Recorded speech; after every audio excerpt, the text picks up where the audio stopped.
Hello and welcome to Arcade Classics.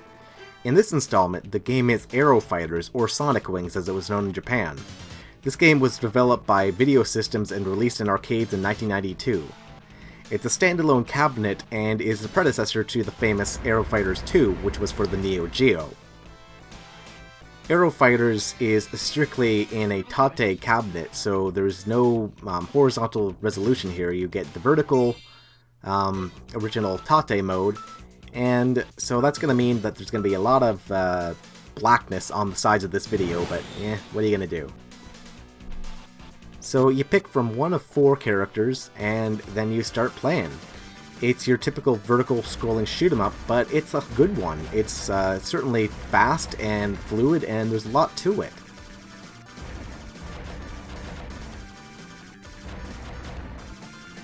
It also seems that the stage that you start on depends on your character, which is really unusual for a shooter like this, because most shooters, are going to be exactly the same no matter what character you play as. Once some bigger enemies are defeated, you can pick up these power-ups, which give you, firepower bonuses. Taking a look at this game when it was released in 1992, it's amazing to see that just in little over a decade, there was such a big difference between, games like 1942 to this. 1942 sure was a groundbreaking game, but it was just so slow and boring compared to, later shooters that would come and just sort of blow it out of the water. So there's basically 2 buttons that you have. You have your attack button, which does not have turbo fire support, so if you want to play the game, you gotta be constantly tapping the button.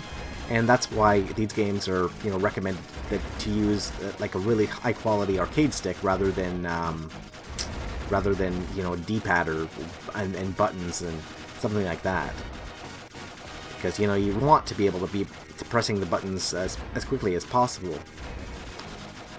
Aero Fighters was also ported to the Super Nintendo in 1994. The Super Nintendo version is obviously, technologically inferior, but it at least will run 4x3, so, tate mode bothers you, you can play the Super Nintendo port.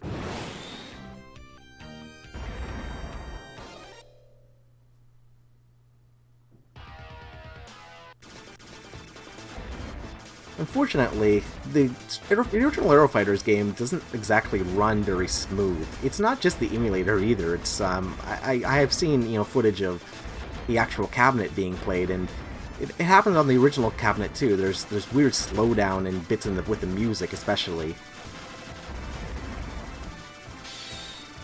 So I don't know what's up with that, but whatever. It doesn't really affect gameplay. It's just something that happens as soon as you start each stage.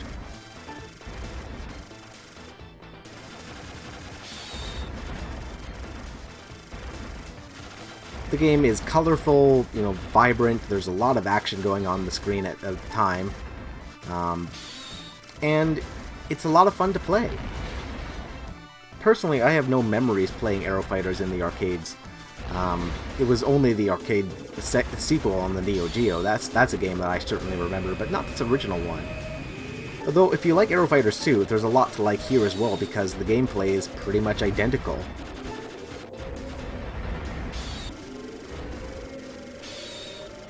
It's just as wacky as its sequel because, I am a Japanese guy flying around in a jet fighter, firing giant kunai. Yep, makes sense.